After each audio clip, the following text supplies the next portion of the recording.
Good evening. I'll call the meeting to order. It is 7 o'clock on September 26th.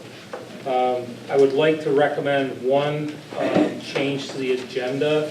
We would like to remove item 7, local and regional disaster recovery team. Catherine will reschedule at a later time. Sean, who was going to participate in that discussion from staff, was unable to attend. Instead, I would like to replace item 7 with a discussion on the 104A bridge accident that occurred in Georgia. And Catherine has some updates to give us on that. Are there any other adjustments to the agenda?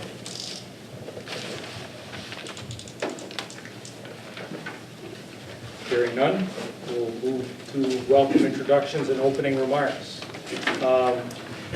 My name is Kirk Waite. I'm from the town of Georgia, and we'll go this way. Hi everyone, my name is Faye Mack. I'm here from Hunger Free Vermont today. Colleen C. Fairfax. Alicia LaRock, Fairfield. Neil Spears, Swanton Village. Elizabeth Nance, Swanton Village. Harold Garrett, Swanton Town. George Gould of Georgia. Claude Sharon from Berkshire. Sylvia Jensen from Isle of Mont. Joe Farnham from South Hero. Cameron Roy from South Hero. Leonard Sharon from Eastford. With Douglas Fletcher. Rowena Brown, Richford. Jared Thatcher, Fairfax. Jordy Frades, Franklin. Bob Johnson, St. Albans Town. Barclay Morris, Grand Isle. Alan Roosevelt, Albert. Bob Gorman, South Hero. Dave Leslie, Grand Isle. Bill Irwin, Bakersfield. Terry Tatro, Albert. Catherine Dimitrich, staff. Good evening, everyone. The next item on our agenda is opportunity for public comment. Would anyone like to bring anything up during that time? Next on the agenda is we have a guest here this evening who introduced herself, Faye Mack. She's from Hunger Free Vermont, Education and Advocacy Director, and she's going to spend a few minutes talking about what they do and being available to answer questions from us. Thank you. Your floor. All right. Hi everybody. I'm Faye. I'm the Advocacy and Education Director at Hunger Free Vermont. We're located down in South Burlington, but are a statewide organization, and I really appreciate having the opportunity to come up tonight and just tell you a little bit about who we are and some of the work that we're doing, particularly in Franklin and Grand Isle counties that might be of interest to you all, and answer some questions. So to start, I have a couple of things that I'll sort of pass around as they come up too, just for interest. But Hunger Free Vermont is a statewide anti-hunger nonprofit. We've been around for 25 years. And the work that we're really trying to do as an organization is to make systems and structural changes that will help end hunger through community work and through changing systems and increasing access to make sure that folks have access to strong school meal programs, to a strong 3 Squares Vermont, which is the food stamp program, that they're able to access programs like that at the same time while trying to make structural changes so that fewer people need to actually rely on programs like 3 Squares Vermont to help make ends meet. Food insecurity is an issue that is really prevalent in all parts of our state, in urban areas and in rural areas, and it's an issue that impacts people at various times throughout their lives. But over the course of someone's life, chances is that someone will have a period of time where it's tough to put food on the table. It might be hard to pay all of your bills and also pay for food and be able to afford good and nutritious food. So it's an unfortunate issue that most of us will face at some point or have faced or know someone who will have faced that. And just to provide a little bit of context, in Vermont right now, about 1 in 10 Vermonters are living in homes that are struggling to afford all of their food, who are food insecure. That number has been declining a little bit as we've kind of gotten out of the recession, but it's higher for families with children. So 1 in 7 kids in Vermont live in areas or live in homes that are struggling with food. And hunger and food insecurity among our older Vermonters is the only population that's seeing an increase. So food insecurity has been decreasing overall in Vermont, but it's increasing for older Vermonters. And that's something that's not going to get better anytime soon. especially as our state continues to really age. It is an area that we need to kind of figure out how to help folks age in place and retire and, you know, be able to live with dignity and afford food. So that's just a little bit about us, and rather than going on a whole spiel about what we do, I thought I'd just talk about 3 different areas of our work that I think might be of interest to you all. And while I do that, I'll also pass around a couple of handouts. So this first one is just something a little bit about Hunger Free Vermont that you can take with you. So the 3 projects that I wanted to share a little bit about are all the kinds of projects that we do a lot, where we're, Hunger Free Vermont as a statewide organization is serving as a backbone organization in communities where we're really providing capacity and support to help communities address challenges that are particular to them and are facing them. And one of the ways that we do that is through our Hunger Councils model. So Hunger Free Vermont runs 10 different Hunger Councils around the state. We cover the whole state plus part of New Hampshire in the Upper Valley area where communities sort of cross back and forth a lot. One of our Hunger Councils is the Hunger Council of Franklin and Grand Isle counties, and Catherine is one of our chairs. So these Hunger Councils are brought together by communities. Sort of the area that they cover is determined by the community of what kind of makes sense with how a community identifies. And they're always chaired by 2 people in the community. So in this Hunger Council up here, we have Catherine and then Robert Ostermeyer from the Franklin County Community Action and Northwest Family Food Shelf that also chairs. And we bring together these Hunger Councils to help create some space for people in the community to come together and learn from each other and share best practices and just have a place to be able to share what's happening and what they're seeing and what their problems are and what challenges they're facing. The Hunger Council up here in Franklin and Grand Isle counties began in 2015. It has really great geographic representation. Sometimes some of the Hunger Councils will sort of, the folks who are coming to the table will kind of cluster around a town. So in Chittenden County, we have a lot of folks from Burlington and not a lot from Milton and out a little bit further. But in this Hunger Council in particular, we actually have really great representation, which I'm really proud of, and I hope the Hunger Council is proud of. We have folks coming down from Alberg and over from the islands, and so it's really seeing folks from different parts of the region who are coming together, and it's creating a space for those kinds of community conversations. One of the ones that you may be aware of some of the work that happened in Swanton a couple of years ago, just to share an example of sort of what can happen with a Hunger Council. In 2016, the summer meals program in Swanton was facing immediate closure. They had lost the source for food that they were using and needed $2,000 in order to pay for transportation for the summer, for someone to drive down to St. Albans to pick up food to bring back for the kids every day. And it was sort of, it felt a bit insurmountable. And the issue was brought to the Hunger Council, which really helped sort of the broader community in the counties know about the issue. And from that, we were able to help make some connections to come up with funding to help keep the program going. And so, in sort of, I think it was a matter of a couple of weeks or a month or so, the situation got turned around. There was funding to help them get through the summer, and it's become a really thriving and strong summer meals program that now is sort of at the point where it's so strong that it's starting to make more sense for food to actually be prepared up there rather than having to go back and forth and doing the trip from Swan to St. Albans.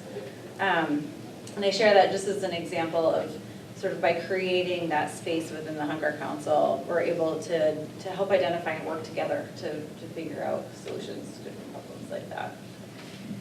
Have any of you ever been to a Hunger Council meeting? Okay, well, we have all sorts of potential for new members for Hunger Councils. So one thing, the Hunger Councils meet quarterly, and this Hunger Council just had its last meeting, or its first meeting of the fall the other day. But I'll pass around a little bit of information about that. And we welcome anybody to come to the Hunger Council. Part of sort of the beauty of the Hunger Council is it's a way to bring together folks who are running food shelves, running school meal sites, sort of doing that kind of work every day with folks who aren't doing that kind of work at all. So we have local businesses, we have the RPC represented on the Hunger Council, and it's a way to help bring the broader community together into that work. So I encourage you all to talk to Catherine about the Hunger Council and check that out. Are there any questions about that? Or I can stop for sort of more of a conversation afterwards. Yeah. Do you have a connection with Meals on Wheels? How does this fit in with Meals on Wheels? Yeah, sure. So actually the last Hunger Council meetings and the one before that too have spent a fair amount of time talking about Meals on Wheels because the program's going through a lot of changes up here right now. You're nodding like that might be what you're asking. But so Meals on Wheels is a federal program that helps deliver meals to homebound seniors and other folks who have a hard time getting out to get food. It's another one of those largely volunteer-run programs when you get out down to the delivery. So what Hunger Free Vermont does through the Hunger Councils, we sort of have that space to help folks understand what's going on with programs like Meals on Wheels, help do outreach. Some Hunger Councils that I'm part of have had conversations about just what to do with aging, how the volunteer system is aging, and how do we bring new people into work like Meals on Wheels. And then another sort of part of our organization, a lot of our folks do a lot of trainings and collaborative work around trying to help older Vermonters access programs like Meals on Wheels and SNAP. So that's something that we work very closely with Age Well, which is the area agency on aging in this region, as well as organizations like CIDR to help with that. Does that answer your question? Yeah, I just, Yeah, more or I less. didn't find out about, actually that much about Meals on Wheels until I found that 3 or 4 of the workers in the Georgia town office actually go out and do Meals on Wheels. Oh, that's They great. take turns going Yeah.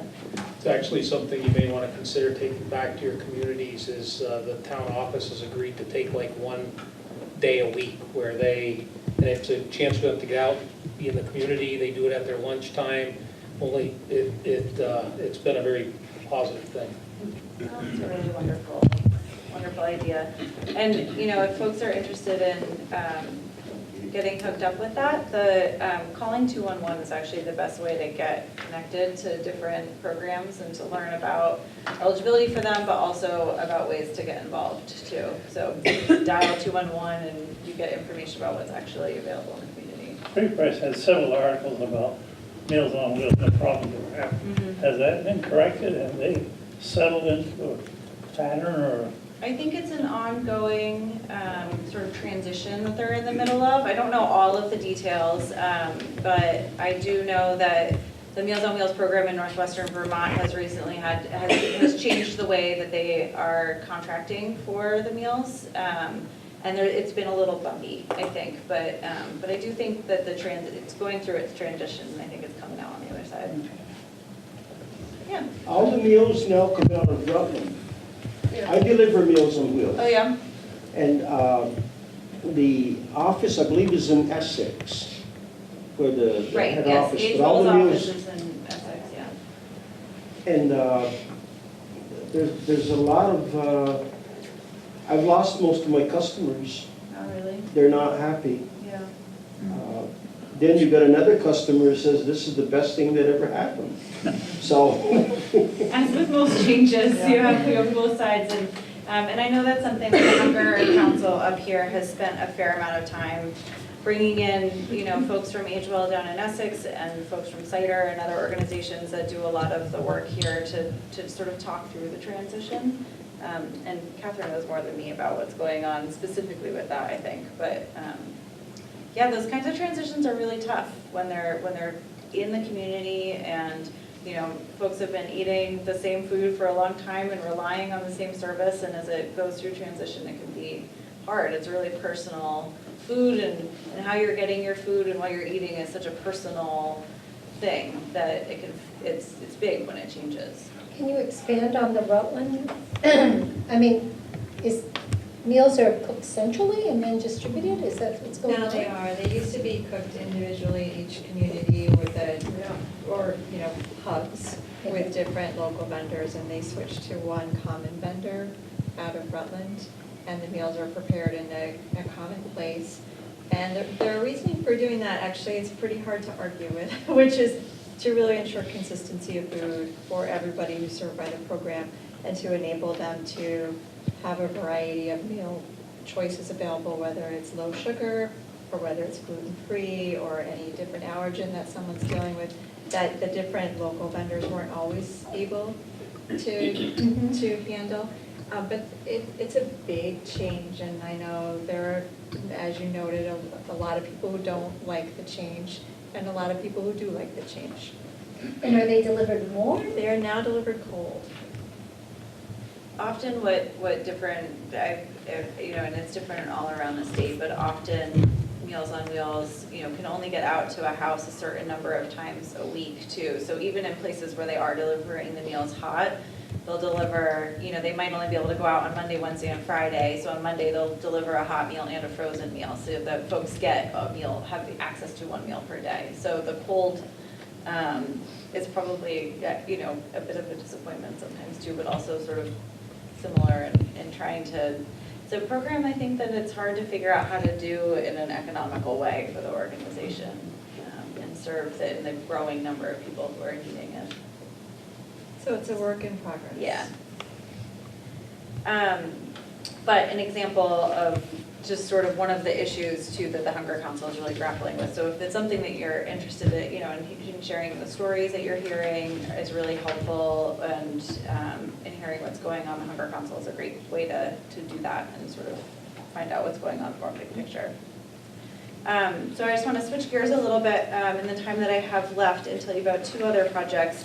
One is specific to Grand Isle County, so it doesn't impact all of you, but I think that we're piloting sort of something that will hopefully we'll be able to expand into in other communities too. But a couple of years ago, a study showed that hunger among children in Grand Isle County was much higher than in other parts of the state, and it really helps highlight and illuminate, I think, outside of the county for folks, just some of the challenges that people are facing in that county. And so Hunger Free Vermont has received funding from the UVM Medical Center to basically partner with a lot of local organizations on the islands and re-grant funding out directly to those organizations to try and really focus in those communities to expand the capacity of community on-the-ground led projects to try and create some structural change in the area.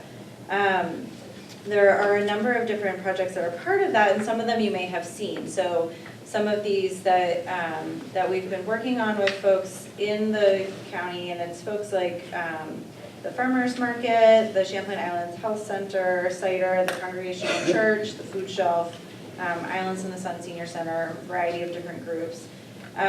Some of those include subsidizing some transportation to help get people to farmers markets, putting together a really simple resource list for folks so that churches and other trusted community leaders can help give information about where to go for services and how to get assistance.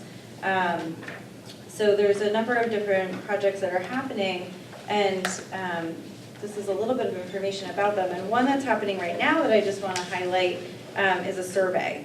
So this is something I'm hoping you'll take back to your communities, and if you're in Grand Isle County, and share with folks and encourage them to take the survey. I'm going to talk to myself, so I know I'm talking about. Thank you, sorry. That's the last handout, I promise. But the purpose of the survey is to try and understand directly from folks that are living in Grand Isle County what they need and what they're looking for, and what the best way is for all of these organizations to be working together to help people access more food.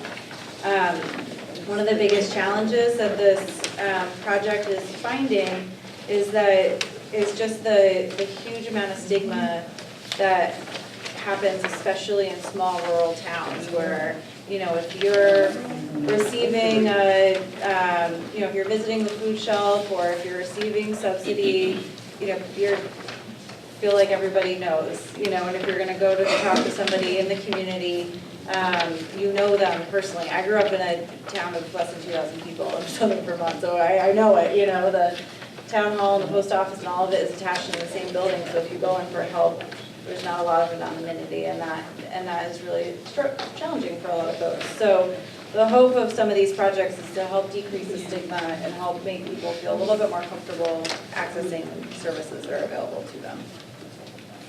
And then the last thing I just wanted to tell you about is more of a teaser. So I've been working personally on a project that's been a kind of a wish list project of mine for a long time, which is to help develop a toolkit for how to incorporate things like this to address food insecurity into town and regional plans. So we finally got a project funded through the Vermont Farm to Plate Network and have put together a group of select board members, town planners, folks from the regional planning commissions, and then folks like me who have more of the expertise on the food access side. And we're working with a woman named Taylor Foster who wrote the Northeast Kingdom's Food System Plan, which is a standalone plan, not integrated into the town plans, but to help develop a toolkit to help community members and planners sort of come together to help address food security in their town in a structural way through the planning process. So the idea is that we're developing this toolkit that's going to talk about, so within the zoning process, how can you impact food access in the zoning process? How can you impact food access when you're thinking about farm viability? When you're thinking about housing and developing new housing sites, what are some things to be thinking about and incorporating in there in order to have an impact on people's access to food? And it's really going beyond some of the more common things that folks do, which are really important, like creating space for community gardens, and things like that, and thinking about, is there a public transportation drop-off near the grocery store, and then also, again, where a lot of near, different housing sites and residential areas so that people can get food if they don't have a car, but really also getting into things like zoning that I don't know very much about, but I'm learning a lot about. And so that's a toolkit we've been working on for a little while and are hoping to release in early 2019. And then we'll be starting to do a lot of outreach to folks like you all to try and encourage you to utilize some of that toolkit. So that's more of just it's coming, but if anyone's interested in learning more about that and perhaps joining our advisory board where people are helping to edit the document and give feedback and making sure it makes sense from a planning perspective, we would love to have more voices on that as well. So that's a really fast run through of a couple of things that we're doing that I thought you all might be interested in. Are there questions about those, or what are your questions about Hunger Free Vermont, or those, or anything else? If we have. Is that information available on your website? We don't have anything up right now because it's still in sort of first draft form, but I'd be happy to send folks a little bit of information about it. Like how often do they meet? The advisories are sort of, there's a task force, which are folks who are more involved in like the nitty gritty, editing the wording and helping with the research. And those folks are meeting a little bit more often, but the advisory group is really to review a few drafts. We've met with the advisory group a couple of times, and we'll probably have maybe one, two, or three more sort of over the next 6 months. So it's not very often. And the meetings are often down in the Barrie area, but we always do a call-in option too. So we have folks from down in Wyndham who are part of it, Bennington, and up around here. Yeah. You stated that hunger affects 1 in 10, 1 in 7 children. How does that compare to other states? I saw on your website it looks like we're doing well in some areas. Yeah, so we're sort of overall we're doing pretty well. We are close to the national average. We're a little bit better than the national average. It's dropped a lot in Vermont as we've recovered from the recession and others, and there's still a lot of folks in Vermont are back to work, but back to work in a different way, either with lower wage jobs or fewer hours. So what we have in Vermont, I think, is a lot of folks who are working but still struggling to make ends meet, but are sort of right above the income limits for a lot of these kinds of programs, like Three Squares Vermont. So we have a lot of folks, I think we have a kind of a higher percentage of folks who are in that upper low income, which is still really pretty low, but fewer than the national average of folks who are, $0 income, who are really struggling. We have seen, one of the things that we've seen in Vermont that's different than across the country is in a 5-year period from around 2012 to 2017, I believe it is, hunger among children dropped by 37%, when it only dropped by 17% for the rest of Vermonters. And during that time, Hunger Free Vermont and other partners really helped expand access to school meal programs and child nutrition programs. So we saw a huge increase in summer meal programs. That was when Vermont began to take advantage of a federal option to offer meals, school meals free for all children, regardless of their family's income, universal school meals. And then things like, a lot of schools actually in this area are taking advantage of an option to serve breakfast after the bell. So it's incorporated into the school day, and that encourages more kids to eat rather than having to come to school early and leaving all their friends to go off in the cafeteria and try to eat. And so we saw at a time of that expansion, we really saw hunger decrease, and that's not something that we're seeing nationally. So that is a really good signal that that kind of work really has an impact. And the increase in food insecurity among older Vermonters is something that's particular to aging states, but is definitely a national trend. But we're seeing a pretty big growth there. Yeah. So Faye, thank you very much for coming in. Is there any information here where if someone wanted to follow up with some additional questions one-on-one with you, they'd be able to? Yeah, and I'm probably not going to stay, but I will leave my business cards here, so feel free to grab one and get in touch with me anytime. And I really do encourage you to think about attending a Hunger Council meeting too. I don't know when the next one is. Do you know? First week of December. First week of December. So that's a great way to get involved in sort of a low stakes, low time intensive kind of way. And if you want to know anything about the Hunger Council, you can just ask me. Yes, exactly. But I really appreciate the time. Thank you all very much. Thank you for giving us the time. Yeah,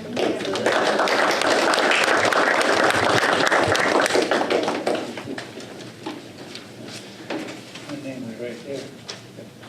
You all should have gotten minutes of the July meeting in your packets.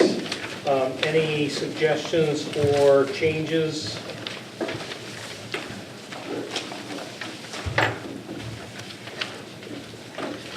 Make sure we accept the minutes in Kermit. Second? Got a motion and a second. Any other discussion? All in favor, aye? Aye. Opposed? The ayes have it. Commission reports, there is written reports enclosed, but we'll have each person go through quickly in case there are questions on those written reports. First is Finance and Operations, Harold Garrett. Okay, thank you. Your finance and profit and loss sheet is towards the end of your packet. And we started the new year, so as you can see, over budget, or not over budget by a lot, because there's a lot of zeros. But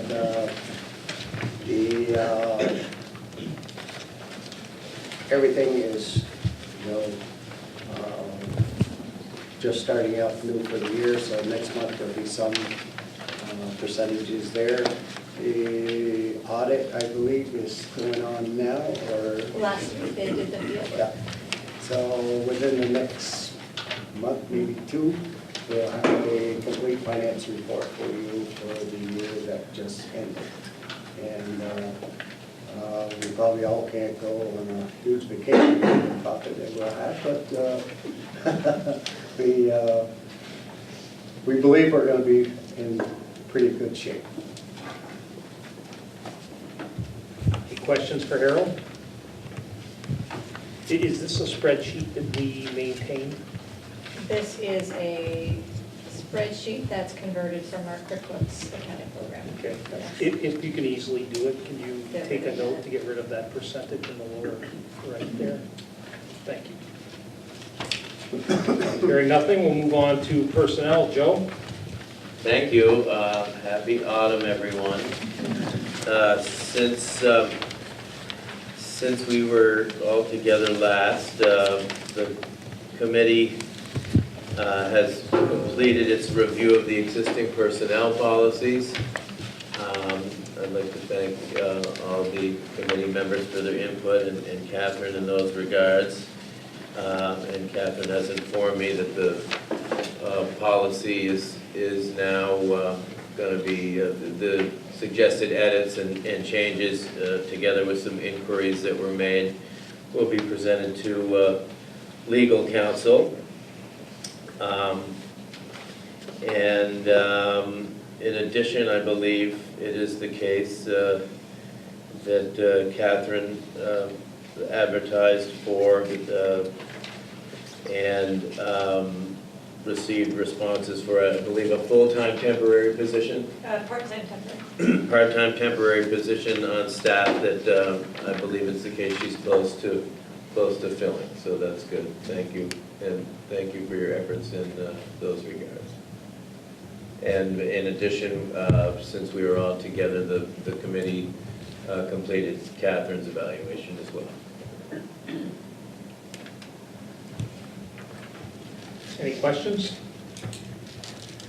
Next is executive committee. We did meet in August. We reviewed the affiliated nonprofit that we've talked to you about before, and we'll talk to you a bit more in an agenda item later on. Also reviewed Catherine's yearly performance and discussed our interaction with WIB and the Franklin County communities. We also have established the first Wednesday of each month for our regular meeting. Next is project policy, project review. So, it says that we didn't meet, but we did just meet. So we met prior to the meeting this evening, and we were able to review a few projects.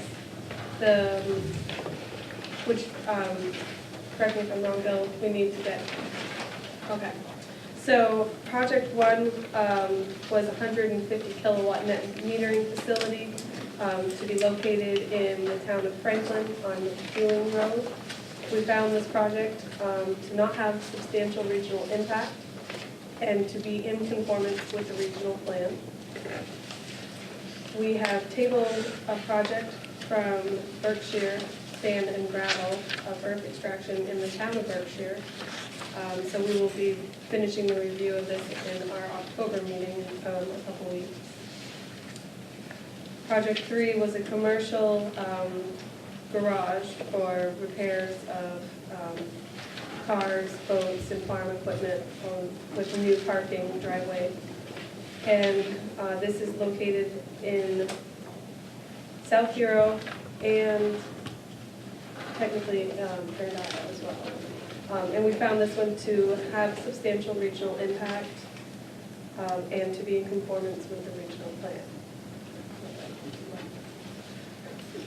plan. We also discussed an industrial subdivision for the Yankee Corporation at 175 Yankee Park Road in the town of Georgia. This is an Act 250 application for a lot subdivision with warehouses. We found this to be in compliance with the regional plan with substantial regional impact. Project 5, we tabled until October, which is an industrial Bournes Energy in Village of Swanton, located on LaFarge Street, is that correct? In the Village of Swanton. This is an Act 250 application that make it interesting. So in 2 weeks we'll be meeting on this one. So we'll let you know at the October meeting where we stand on that. So in the meantime, we are looking for motions from the Board of Commissioners for approval of projects 1, 3, and 4. And we should probably do those separately.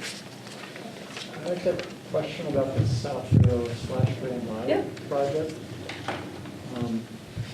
Knowing showing the location of where that is along the Ferry Road, it's not considered sprawl being out there in a place that's now an existing farm? Out So- away from all other activities? Our understanding of South Hero's current zoning is pretty lax, and that what was relayed to us is that they are in approval of this project, and that it wasn't it was not in non-compliance with South Hero zoning. But you being of South Hero, do you have any input on this project that we could consider? Just wondered how it meets the criteria from Act 250 for, I forget what the code is, for the sprawl criteria, how it met that criteria, that's all. Yeah, I'm not sure. Because there were other projects along that road that weren't as far out that were not allowed by Act 250 in the past. That is correct. That was not an angle that we considered when we were reviewing this. We did recognize that it was quite different from the residential and especially the lakefront properties that are nearby there. It's a very large facility, 8,000 square feet, I think it was. Almost, Yeah, and so it is, that's why we said it had substantial That's an impact, right? impact. And yet, we could see not only in the drawings and the other submissions to Act 250, but also with the actual review by the South Hero planning. I'm not sure if it was them or another board, but their letter of review indicated quite substantial analysis and findings that were favorable from their perspective. So we saw due diligence, we also saw what appeared to be thorough analysis by the locals as to what the impacts might be. So we felt comfortable and actually would have felt uncomfortable saying it was not in conformance with the regional plan when it seems to be very much in the conformance with what the town, South Hero, evaluated. Are these decisions time sensitive? Usually. Yeah, that's one of the reasons we met. So This one's my been request, pending for a while, I think. so my request would be, similar to how we've done this in the past. I think it's much more fair. We can certainly take action on these tonight, but much more fair if these are, in written format in the packet that goes out to the commissioners for review prior to the meeting. These are important decisions often for each of their towns, and a couple of seconds strictly may not do it justice, so. But- Yeah, we usually meet 2 weeks prior to this evening. But 2 weeks ago, we didn't have, I believe one of these is a renewed application because their original one had expired. And then, like this one in South Hero, that one is a new one. But they did have very extensive screening around the entire. I haven't seen any details, I just know the location where it's headed. And understanding, there are times when we always have to go off a bit, right? But if they were late getting you the materials, that doesn't turn it into a crisis for us. No. Has this project gone before Act 250? Or is it in the process of going? It is in the process now. And has Act 250's 9L section been reviewed for the project? I believe so. That was one of the. I think it's done in parallel with what we're doing, I'm not sure it's. Oh, that was the reason for my question. I'm not as familiar with the Act 250 provisions. Do you recall what 9L? That's the sprawl That's the one. sprawl. Oh, yes, Sprawl. okay. That's the number. Yeah, that was the one I guess Alicia said, we didn't really look into that. We looked into traffic. Traffic didn't seem to be significant, but it is really quite different. But the whole area there is difficult to identify restrictions for development of that nature? It's all rural residential. Across the road is a guy with trailer sales, but it's kind of a, you know, it's a backyard trailer sale, it's not a big deal. What is this facility for? Equipment repair. Yeah. Cars, trucks, farm equipment repair. Equipment repair, cars and trucks and Boats. tractors, boats. I might add to what Bill said, the applicant actually owns a lot of property around it, so he doesn't have neighbors that he'd be infringing on, so. And his septic system is actually in the next town, Grand Isle, and he Yeah. owns that property also. We did review the Town of South Heroes Development Review Board decision dated May 9, 2018, in regards to this project at 138 Ferry Road. There is quite an extensive course of exhibits that were submitted to the board, and also equally as extensive decision and findings of fact to collaborate with the exhibits that were submitted. And the conclusions of law are also listed on here, and it seems as though that there's equally as many things that were addressed by the town that was addressed by the developer, and it seems to be a mutual agreement on it, but I don't see anything in regards to the sprawling on the Act 250 permit exhibit list for information. Kurt, do I understand your suggestion that we wait until the board gets together and puts this in writing and puts it into our next meeting before we take any action? That would be my suggestion, unless there was some time-sensitive reason that didn't allow that to be the case, and then I would like to just address that individual one. Okay, are we going to have a meeting next month? Okay. I just wanted to understand what you were proposing. Is there a time-sensitive issue with any of them? Yes. The first one. Yeah, so I think it would be useful to make a motion for the commission to consider, and that is that the commission find that the site in Franklin be considered a preferred site for energy projects. This is a 150 kilowatt net metering solar facility. It is in an area that the town of Franklin written a letter that they would like to make this their preferred site. There's already 2 other projects in that general area. And as it doesn't meet any other of the provisions for being a preferred site, the fact that the town, though they don't have an energy plan, deems to seek this becoming that kind of preferred site, that would be the justification for that motion to ask the commission to prepare a letter in support of this being identified as a preferred site for a net meter project at Dewing Road in the town of Franklin. That's the only one we need to take action on. So can I get a motion? I motion we approve that, net 50 kilowatt net metering station in Franklin on Dewing Road. I'll second that. And just a friendly clarification that we declare it a Preferred site. preferred site. Yep. Thank you. Got a motion and a second. Any other discussion?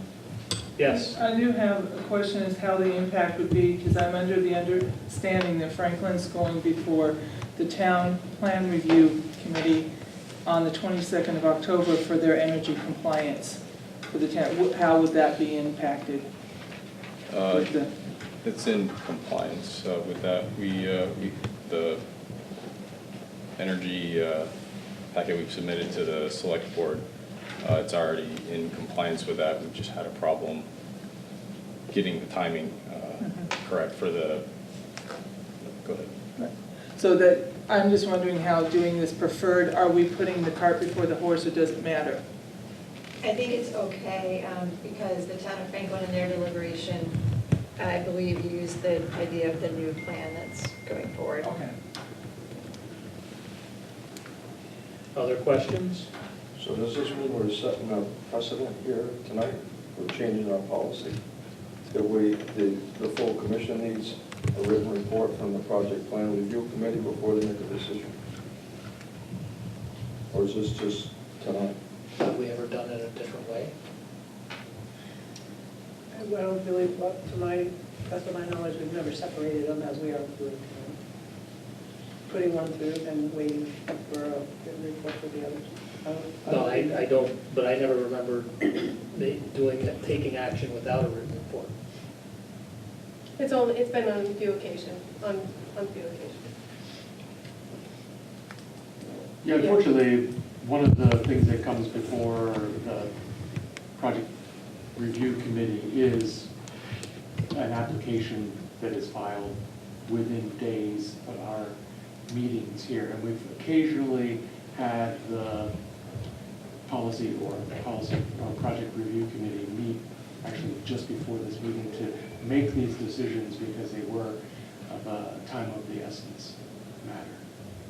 And this was one of those cases with particularly this net metered facility seeking approval from the Public Utilities Commission. But the other on South Hero, I don't believe that it would be of substantial impact to the applicant. I'm not sure. Do you have any feel for whether this particular? I do not, but what we've done in the past, if we needed to, is just offer comments on behalf of the committee with the caveat that the full board had not ratified the comments. Right. Ratify after, but there's never been a full written report. So basically, in your packet, there'll be the list of the projects. that are Right, there. that tells if they meet the, Right. Yeah. they meet the criteria. Right, but as Taylor said when he sent the email out, that these all came in within the last week or so. And forget everybody that was able to, because most of us here sat on about 4 of the boards. So no matter what night you can actually meet, and tonight was the only night that, and unfortunately I wasn't able to make the first part of it. But it's one of them rare occasions that we Understand. And that's why I think that we should approve any that are time sensitive. If absolutely, because address any that are time sensitive. we should put somebody that's got a project out there on hold if it's time sensitive, that they've got to get it done for another month. Agree. I think we all agree. So you have a motion on the preferred We do have a site. motion on the preferred site. Any other discussion on the preferred site? All in favor? Aye. Opposed? Motion carries. Next item is, Just so I am clear about what we're doing next in terms of the other projects, if for some reason they move forward quickly enough before the full board meets again, we'll go ahead and submit comments from the committee level, just with the caveat that the board hasn't confirmed those comments yet. But if none of them move forward, they'll all end up being on the report for next month's meeting. And I know it's hard for Catherine because your office is busy. Like some of the packets go out, email. And that's something like, I get an email, but I also get a good one here. And I actually got it Saturday or whatever. And maybe some of the projects that we think that the committee may be really interested in for the community, if there's some way we can get the packet out a few days earlier. Yeah, we can definitely. So that they get a chance to investigate a little bit before, a 2-day window. They may not have time to do due diligence on it. Hey, it's just, and I know you're extremely busy in the office. It's very Maybe it close, could be, even send email, No, 3 days earlier.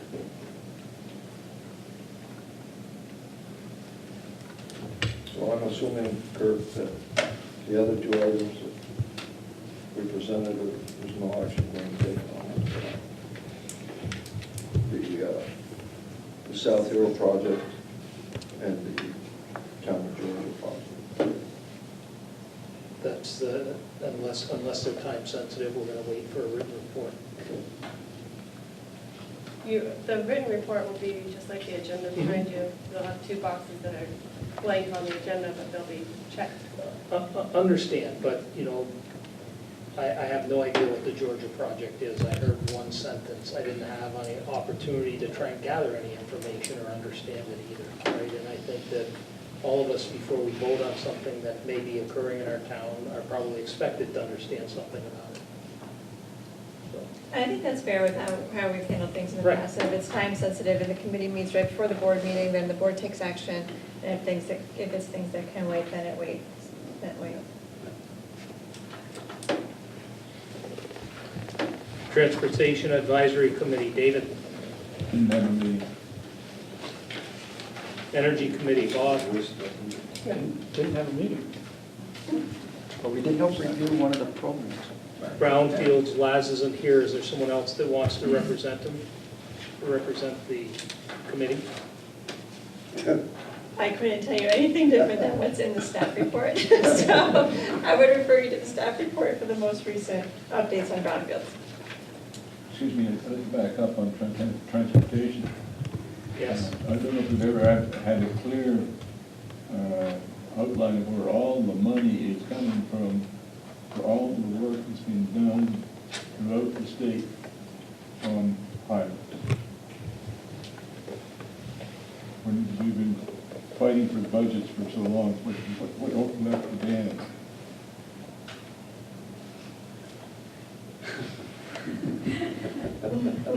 You need a bigger ear than that, Dave. Pardon? I said, you need a bigger ear than that to hear. You sent your tax check I in. got a booster here. Yeah, but it so doesn't do do that. I'd like an answer, if you can ask, you know, just what were the financial steps that unleashed all this money, and where'd the money come from? I'm not aware that it is a significantly larger amount of money. Perhaps. Every road I traveled on is being paid. Yeah, and maybe we're just lucky this year. No, that's not Right. happened before. Lucky. But there have been many years where we've traveled all construction season and never seen a flagger. So maybe we're just lucky this year. But I will see if there is a bigger slew. Is there a state plan? I know I've gone online and looked at projects. We had a presentation here, and Yeah. I've gone to the site and seen, and I was surprised to see Route 36 is being paved. I thought that was years away, but glad to see it. But just kind of a mystery how this stuff happened. Sometimes it's lucky. What I will tell you is to not spend a ton of time right now trying to understand how it happens, because the state is revamping the whole way they prioritize transportation projects, and you'll hear about that in the coming months. So then you will really understand it, because we'll explain the new method. A lot of the projects, you know, that you're seeing happen, especially like Route 36, that's been in the transportation book for probably 4 or 5 years anyways. So we've been building on that for 4 or 5 years. And a lot of the projects that are actually happening there, the Transportation Committee has been looking at them for a long time. And I think the money, like David said, all of a sudden, they're all happening at once. Well, the same as where'd the money come from to do the drawbridge? Multiple I don't think it was years. even in the budget. Yeah. Yeah, it's in the budget. It's been in the budget for years. It's been on the priority list for years, too. And we only see the ones that are in Franklin, Grand Isle County. We Yeah, don't that's see why I was what's thinking statewide. state, you might actually see that they're shifting to different regions. Right. And we're lucky here. All of us are guessing at this point. Yeah. Move on to the other. But the non-receivers might notice a difference. Regional Plan Committee, Lynn? The indicators are not online yet because the planning commission is updating the whole website, and when the new website goes live, so the indicator reports. Which we're hoping to be next week. Hopefully. Thank you. Can you send us a note when that happens, we can check it out? Oh, yeah, we'll send you a big note, lots of notes. You'll probably get it from multiple ways. Yeah, I probably will. I see Al's not here. Anyone else have information on Vermont Economic Progress Council? They are meeting tomorrow. I think that there are no projects from the region on the agenda. Thank you. GMT, Bob? GMT, they're putting together their plan to roll out their result of our how long was that study? Year-long study of route enhancement. So they're putting together their strategy, how that's going to be. It's going to be a 1 to 2 year project to do a rollout of the improvements. But it's coming. Let's see, anything else big that's going on? Electric buses, or RFQs have gone out for our electric buses. And we are actually getting grants for additional electric buses, smaller ones for the Capital District routes also. So that came out of the VW money, Volkswagen money. So we're moving forward on energy improvement. Great. So I have nothing to add, no. Clean Water Advisory Committee. Not meeting this. And they're looking at, Actually, we didn't meet since the last. you did, Yes. okay. Oh, yeah, you did. It was right after the, yes, go Right after the ahead. last board meeting. Can't remember what we did. Oh, it was the rollout with the EPCOR guys, kind of showing some of the tools to play with to help us learn how to do prioritization of projects. So we're continuing to move forward. Next is office. There's a lot here. Catherine, are you going to take us through the summary of it? I'm not going to take you through a summary of all of Okay. that, no. I will trust that you all read that at your leisure, and I'll hit on a couple of highlights that may or may not be in the report. Okay. So first I would ask, I would invite questions for anything anyone read here and would like clarification. The VW money, the electric charging Yes. stations, I think I read it in your report. There's a couple of either businesses or towns that have submitted interests, letters of intent. Yes, Taylor's been working with some groups, and we've also thought about potentially putting one in our office too. But, I mean, are you at liberty to say where some of the potential locations might be? I suspect I would be at liberty, but I actually don't know the answer to your question. Alberg is one. Good. Yes. Good. Is that an answer you were hoping for? Well, yes, because they're, they connect two interstates. It Yes, would be fabulous. Yeah. So we're looking at another winter of ugly roof? Yes. Yeah, okay.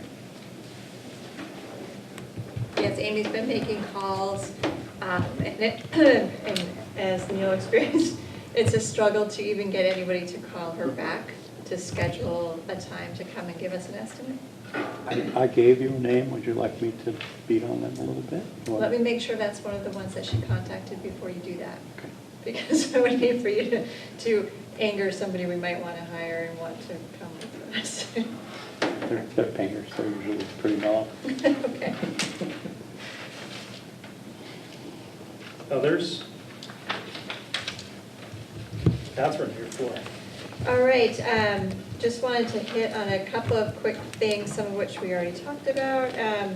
Last night and yesterday I had the opportunity to be in Montgomery. It was a great day with the Vermont Council on Rural Development. They were doing a community visit there. That's a process that's happened in Swanton, and Enosburg, and Richford, and other communities, and it was really great. It was really remarkable to see the number of people that showed up. One of the sessions I sat in on was roads and bridges and water sewer infrastructure, and there were over 40 people that took the time to show up to talk about that, and the town of Montgomery had 3 o'clock on a Tuesday afternoon. So it was really well attended and it was really great, and I look forward to seeing what comes out of it for the town of Montgomery. I know it's been a great process for Swanton. We've looked at some really great things, so. We enjoyed it so much, we're doing it Yeah, again. doing it again, yes.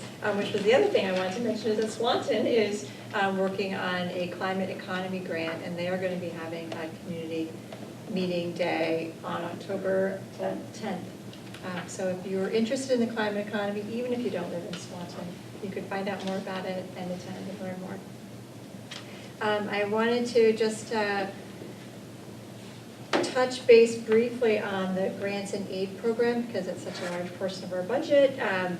Wanted to give you a couple of highlights of last year's work. So we just completed the final report for the state, and I want to give you some of the numbers because it's really pretty remarkable. So 187 municipalities submitted letters of intent, and 173 of those completed their construction projects on their local roads. So 720 road segments were improved to come up to the full permit standards for the water quality improvements. That's just under 45 miles of roadway, so 44.7 miles of roadway were improved last construction season with just that grant program. There were a total of 1,330 best management practices implemented on that 44.7 miles of roadway. So it's really quite remarkable statewide what's been accomplished. And then in the current year that we're in, we have 212 municipalities that have signed up. So the program is continuing to grow. And that's one of the reasons why we're hiring this temporary person, is to help us manage that program. But it's a really great program, and the final report is on our website if you're interested to look at it. And then finally, want to make sure if you are interested, that you pay attention to the Act 250 Commission, the Commission on the Future of Act 250. Taylor and I helped facilitate a public meeting that was held in Burlington earlier this month, which is why Project Review, I think, didn't meet that night, maybe. And it was an interesting process, but the long and the short is that the Commission is accepting comments and suggestions about Act 250 and the future of Act 250. And you can certainly see me to find out how you can submit those comments, or just Google it and you can find it online as well.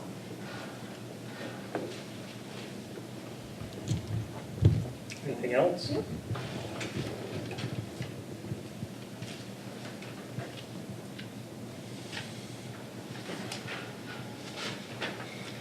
Next item on the agenda is the discussion on 104A bridge accident. Catherine. So does everybody know about the accident that was on the 104A bridge? No? Briefly, this is the bridge that has been our #1 project priority that we want V-Trans to add to their list that hasn't been added since 2014. We voted to, Still hasn't been added. no, so we voted to be our #1 bridge project in the region. The 104A bridge, as you're traveling from Georgia into Fairfax, you go down a dip and it's this little narrow, flat bridge with the concrete guardrails that trap all the snow in the wintertime. And if you've ever had the opportunity to drive over it when a big truck is coming at you, the 20 feet 7 inches width of the bridge really becomes very noticeable. So it's a bridge that definitely is not adequate in terms of size. The bridge recommended width is 30 to 34 feet, and this bridge is 20 feet, 7 inches or 9 inches, depending upon who's measuring. So 2 days ago, there was an accident on this bridge where a tractor trailer carrying a load of sand, I believe, went through the guardrail and landed partially in the water. The driver, fortunately, was okay, no one was hurt, but it really was a stark reminder to many of us of the condition of the bridge. And moving forward, the bridge is now as an emergency repair down to 1 lane with a temporary light that's on a portable pole with Jersey barriers on one side. And that's the emergency state. The Agency of Transportation doesn't yet know what they're going to do for both the short-term or the long-term fix. because it just happened. They're still in the process of figuring that out. So that's what I know. I thought. Coming from the east and going west, Mhm. he rode that cement side plant and flipped the truck into the water, Yeah. then below the sand. Driver was from Alberg, and the rumor in Alberg is that there was a car on the other side, and he took the bridge. to Took the avoid evasive car. action, yeah. That's, and it's funny That's that your you say neighbor, that. Terry? Hmm? Was that your neighbor? My The neighbor? gentleman was from Alberg. From Alberg, yeah. So I don't think the accident investigation is complete at this point, but it is interesting that when you tell people about the accident, that is typically the first thing that somebody says is, oh, I bet somebody was coming out in the lane and they drove off to avoid hitting them, so. How Because do we ensure that this gets on the priority list for future? And so that's why I thought you would want to talk about it tonight at the board meeting, is I think it would be really important for this board to send yet another message to V-Trans to strongly request that, number one, that whatever short-term fix beyond this emergency state is decided needs to be done in conjunction with the communities and with input from the region, and that the long-term fix needs to start, it needs to be decided upon, and it needs to get entered into the program to move forward on that without delay. And I think it's good for this board to remind the state that this is your priority and that it should not be ignored anymore. I believe I remember from the TAC meetings that Bethany had said that the bridge deck itself was in good condition, and that was one of the reasons the state gave for not prioritizing, because they've got a lot of other ones where the bridge deck is deteriorated badly. But we've been, I've been back on TAC for I think 2 years now, and every year we flip that to the front, and we have this same conversation at the TAC meeting. And I'm sure in Montpelier, V-Trans is going, what a surprise, how did this happen? But, and everybody at TAC is going, it's about time, we all knew it was going to happen sometime soon. And even in this region, there are bridges where the deck is deteriorated more than this bridge. Yeah. But the difference for the projects that have been added to the list is the type and quantity of traffic that travels over those bridges versus this 104A bridge. It has a lot of traffic and has a lot of truck traffic and a lot of commuting traffic, so the traffic is concentrated in certain times of day. So what was the driver's comment and why he went off the side of the bridge? I don't think, there's no full investigation yet for the accident. Terry explained what he had heard from his. Rumor in town is there was an oncoming car, and he took the bridge instead of hitting the car. Oh, okay, so what's on the, Sorry? Rumor has it, right, but we don't. The press articles have not mentioned another car. Yeah. So we don't know at this point. It was, I think, 5 years ago that there was a school bus accident on that bridge, 4 years ago. so it was a fire truck that got side pipes, and Yeah. then the school bus got hit on Yeah, that so same bridge. Yeah, it's not, this is the latest, and fortunately, nobody has been hurt. And a load of sand into Lake Arrowhead is reasonably benign, but it could Right, have it a lot of wasn't, other it wasn't an things oil tanker, spilled it into wasn't a it. natural gas truck. Yeah. Yeah. So, So what more could this commission do outside of what sounds like repeated recommendations through the design approach, which is the TAC? Is a letter to the governor or a letter to?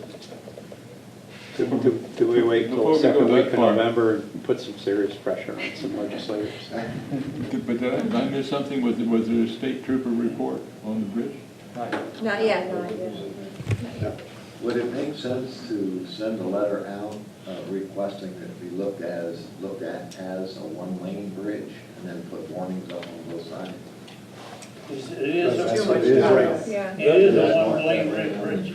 It has stoplights and everything on it. That's the emergency, but there is far too much traffic on that road to be able to be a long-term or even midterm. The positive thing about this is that V-Trans was there with a half dozen trucks today, I guess, looking it over and Oh my God, yes. But, Oh, yeah. There was- the state knows it's Elizabeth gonna do Jones. something. So Catherine, your recommendation was that we send a letter highlighting our concerns, but who should it be addressed to?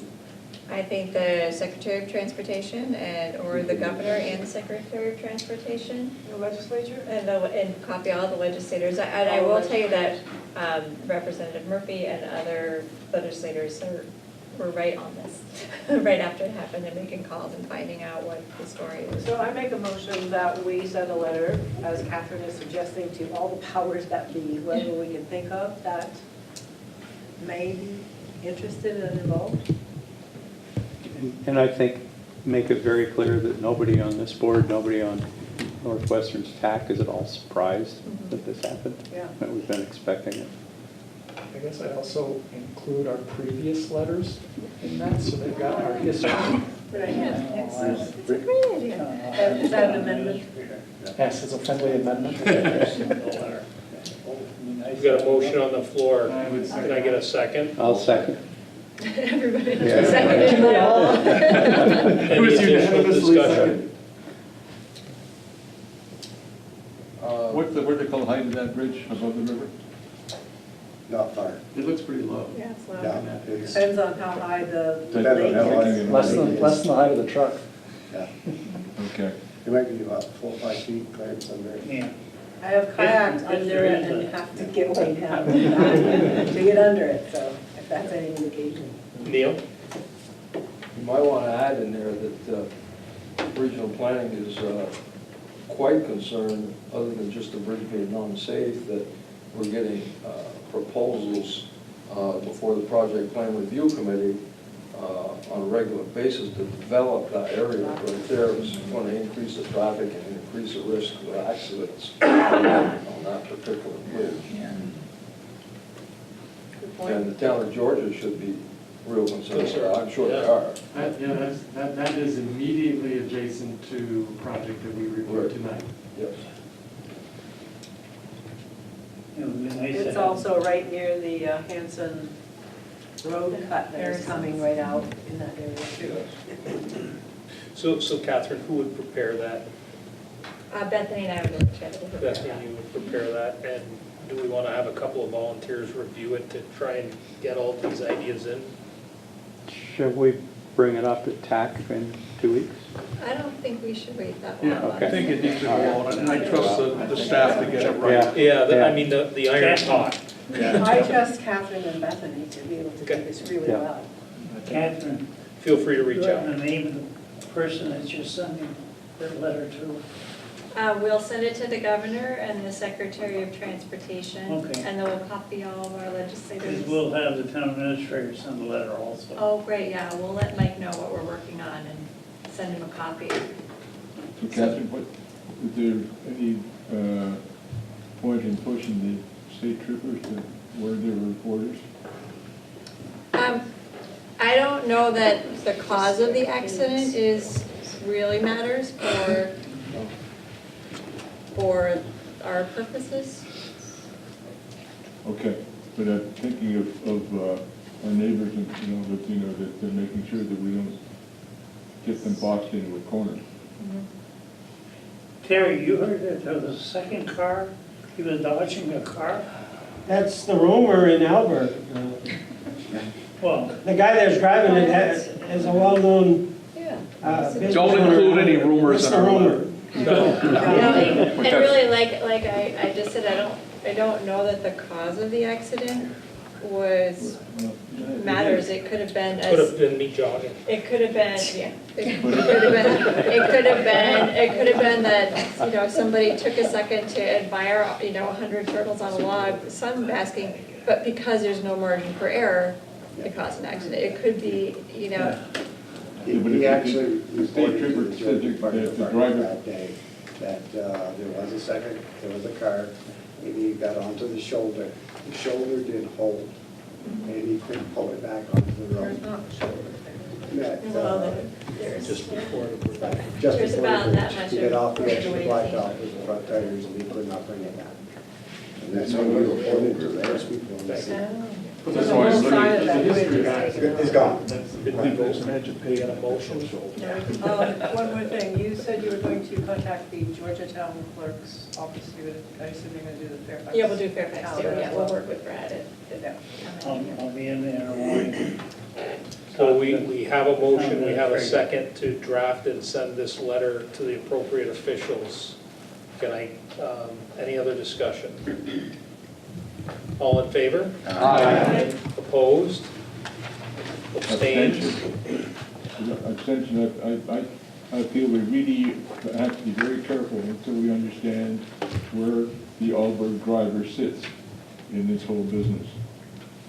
But, you know, the pressure could come down the wrong way. Noted. We have one abstention. Thank you. Thank you all, and we'll keep you posted. Next item on the agenda is affiliated nonprofit. As promised, we would bring things back from time to time.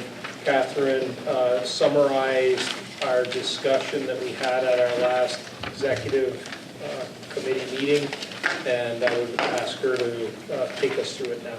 Sure.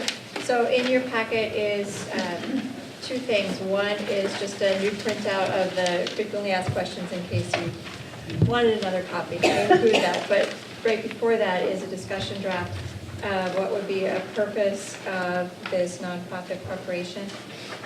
As a reminder, the goal of establishing an affiliated nonprofit would be to enable an additional opportunity for the region to access funds to help implement the regional plan and to do projects and programs of benefit to our communities and citizens that we may not be eligible for as a government entity, but we could be eligible for as a nonprofit. And so here what you have is a draft of what would be the purpose.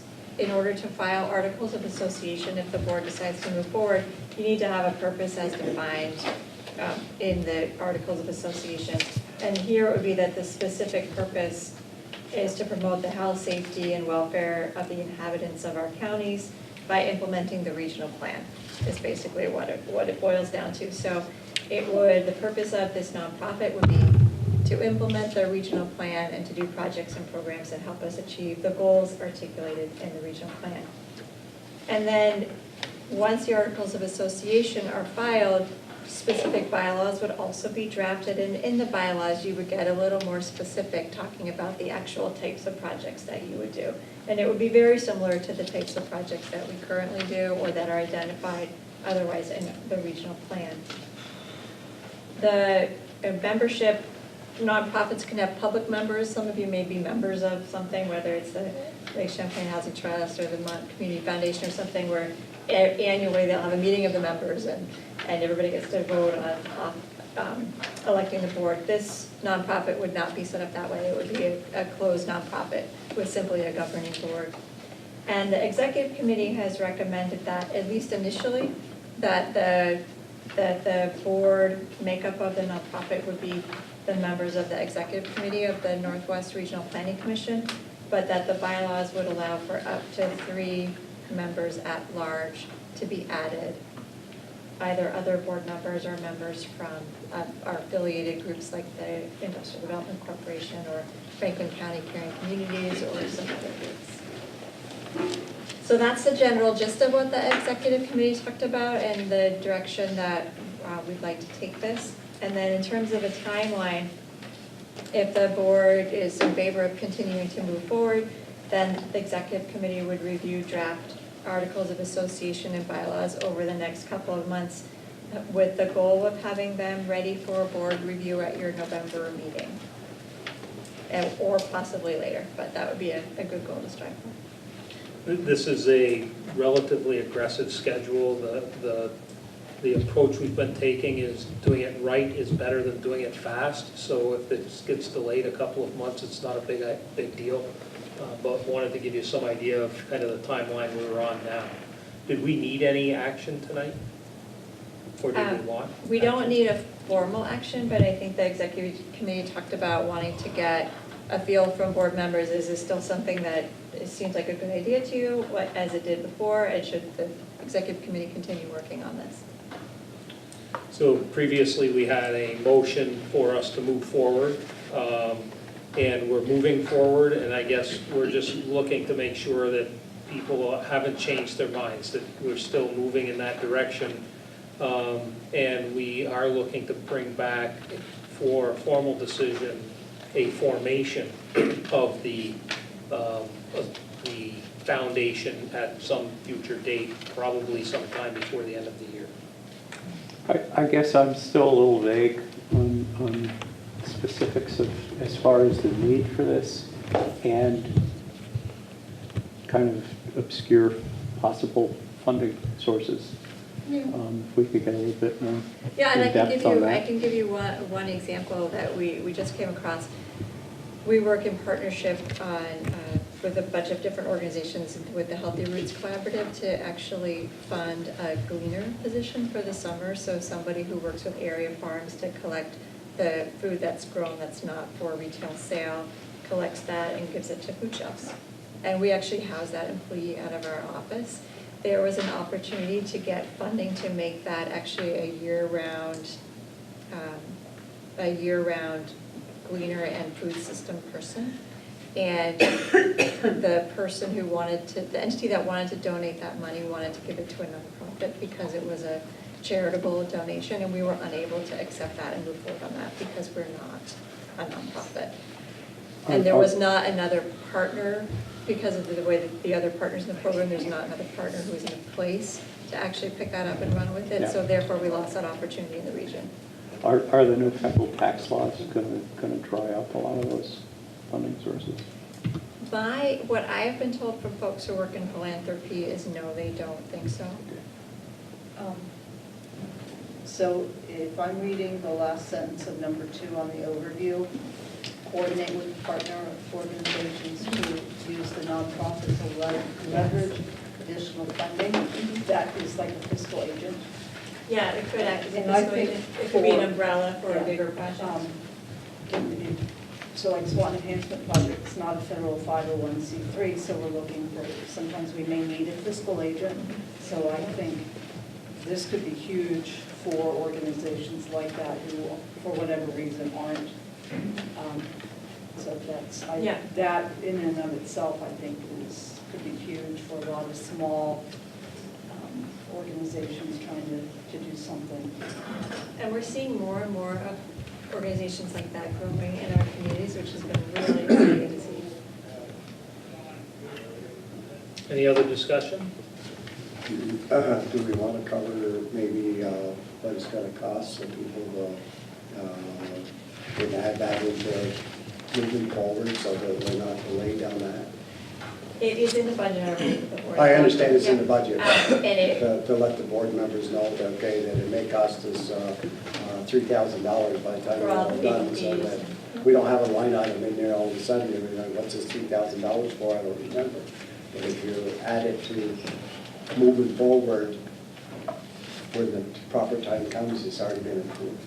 Yeah, so I would, it is in the approved budget, but I would guide people to number 9 on the overview that was provided, which does talk to the initial steps and costs to get this project moving. Yes.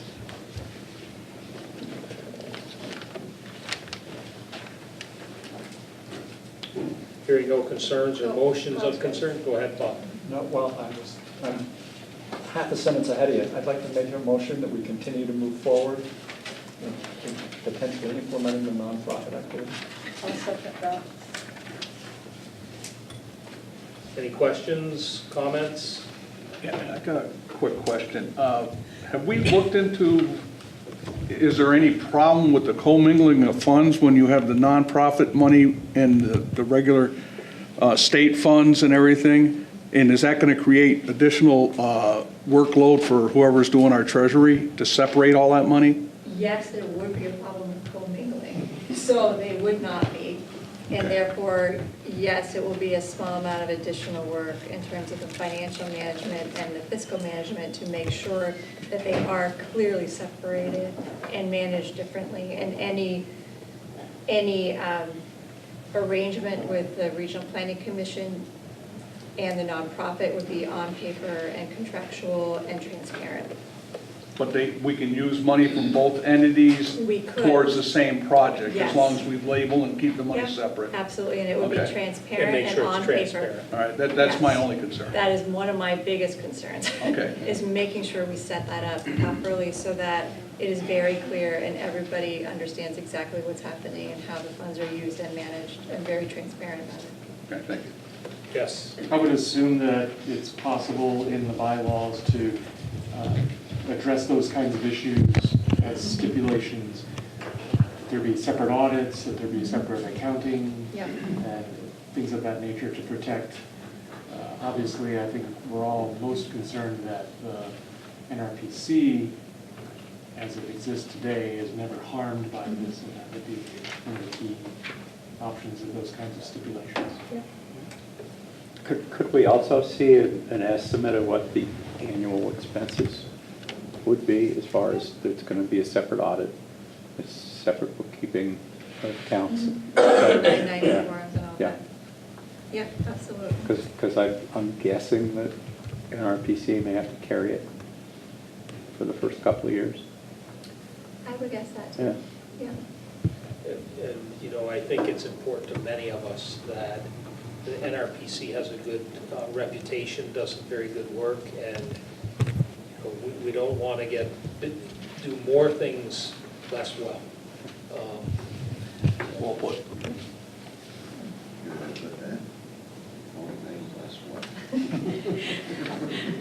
Yes. Does the NRPC risk losing funding, government funding, if it looks like we're getting funding, or because there will be no commingling, it will be an issue? I don't think we're at risk at losing government funding. If we are successful in bringing some programs and projects through nonprofit, because it's, in many ways, it will just continue to demonstrate our success and make us more attractive for government funders. Excellent. Others? Got a motion and a second. All in favor? Aye. Opposed? Motion carries. Thank you for the conversation and guidance. Next on the agenda is Fairfax and St. Albans Town Plans. It is an action item. Why don't we take them one at a time, please? Let's do Fairfax first. Okay. So the Municipal Plan Review Committee held a public hearing on September 24th at 5:30 PM to hear comments on whether the Fairfax Municipal Plan should receive regional approval. After deliberation, the Plan Review Committee hereby recommends to the Board of Regional Commissioners that the Fairfax Municipal Plan, as submitted and reviewed, receive regional approval in accordance with state statute. So we need a motion to regionally approve the Fairfax Municipal Plan. Can I get that motion? I have a motion, second. Second. I have a second from George. Any discussion? Questions? All in favor? Aye. Opposed? Abstentions? Motion carries. Okay. And then after a public hearing and deliberation, the Plan Review Committee hereby recommends to the Board of Regional Commissioners that the town of Fairfax be granted regional confirmation in accordance with the state statute.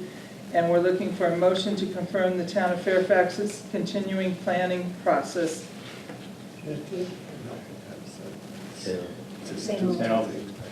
No, This is still Fairfax. This is Still Fairfax, still Fairfax. So first, Yeah. Continuing the plan. Yes, this is for the continuing. I so moved. motion, second. I'll second. Then a second. Discussion? All in favor? Aye. Opposed? Abstentions? Motion carries. Okay. St. Still- Albans. No, Still still Fairfax. One more for Fairfax. This is for the determination of energy compliance. The planning Review Committee held a public hearing on September 24th at 5:30 PM to hear comments on whether the Fairfax Municipal Plan meets the requirements for a Municipal Enhanced Energy Plan and 24 VSA of Section 4352. After deliberation, the Plan Review Committee hereby recommends to the Board of Regional Commissioners that the Fairfax Municipal Plan, as submitted and reviewed, receive an affirmative determination of energy compliance in accordance with the state statute. And I'm looking for a motion to find that Fairfax Municipal Plan meets the standards for an affirmative determination of energy compliance and is in conformance with the Northwest Regional Plan. Second? Bob, second. All in favor? Aye. Opposed? Abstentions? Motion carries. Now St. Albans. Motion for St. Albans. Okay, this Plan Review Committee held a public hearing on September 24th at 5:30 PM to hear comments on whether the St. Albans Town Municipal Plan should receive regional approval. After deliberation, the Plan Review Committee hereby recommends to the Board of Regional Commissioners that the St. Albans Town Municipal Plan, as submitted and reviewed, receive regional approval in accordance with state statute. So I'm looking for a motion to regionally approve the St. Albans Town Municipal Plan. I'll make that motion. Is that a first, second? I'll second. Any discussion? All in favor? Aye. Opposed? Abstentions? Motion carries. Okay, for confirmation of planning program, after a public hearing and deliberation, the Plan Review Committee hereby recommends to the Board of Regional Commissioners that the town of St. Albans be granted regional confirmation in accordance with state statute. So we're looking for a motion to confirm town of St. Albans continuing planning process. The fact that Ned's here kind of says that they must. I'll make that motion. Second? Second. All in favor? Aye. Opposed? Abstentions? Motion carries. And I'd just like to say thank you to the Energy Committee for giving us their feedback on the determination of energy compliance. Is St. Albans also looking for a determination of energy compliance? No. No. So that's the end of agenda That's item the 9. end. And that's a good point that we should highlight that Rowena just mentioned that the Energy Committee gave feedback, and Kirk actually asked me about a little while ago. By the time these plans get to the board, it may seem like it's just like Rowena reads something and everybody votes yes and then you move on. But the committee actually spends quite a bit of time reviewing the plans and taking the time to look at them and pay attention to what the community has for their goals and their vision. And I don't know if you want to concur with that or. Yeah, the staff does a whole review that we then read through what the staff has for review, and we go through the town plans ourselves to familiarize ourselves with that. And then we have the public meeting to get any further input. And with the energy one, we have been, for the determination of energy compliance, we have asked Bob or Bill to take a look at those, to give their input, or to just help us out with that. Great. Thank you for your efforts. Next agenda item is commissioner announcements. I want to make one, just a reminder that our meeting in October will be on the 4th Wednesday of October, so it's October 24th, not the last Wednesday of the month, which would be October 31st.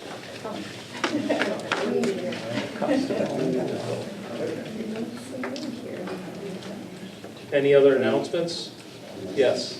Just heard today, or yesterday, at a meeting at the health department, that the state has a rental housing advisory board. And one of the current issues being discussed that I think could use some additional energy if it's thought to be worthwhile is that town health officers often have difficulty in their own town, but if they were to have perhaps a regional town health officer authority, maybe even working full-time, that could serve all the town health officers in that region, that they would have, as individual town health officers, some greater capacity to help in their municipalities. And I think it would be useful, I suggested at this meeting, that the regional planning commissions be discussed as a place where that sort of authority might find some support, maybe even some residency. And I think that that would be something to keep our eyes open, ears open for, because I do believe what I see in my town with our town health officer, they're under-resourced and have lots of challenges to try to meet.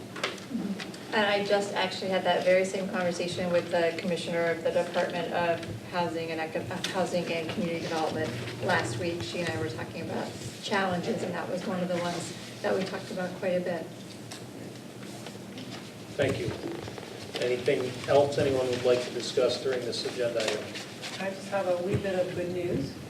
The Fairfax sidewalk project is happening after 7 or 8 years. What, right in front of your house? Yeah. Yeah. And actually, the Fairfax representative sent his regrets because there was a construction issue today that pulled him away, so Yeah, he said, he was unable to make it. I connected with him this afternoon, and he said he may not be coming, so. But that is good news. It is great news. My grandchildren will use this. Good, that road is just so dangerous. Anything else? I would take a motion to adjourn. So moved. Second. All in favor? Aye. We don't need to see who's opposed. They can stay by themselves.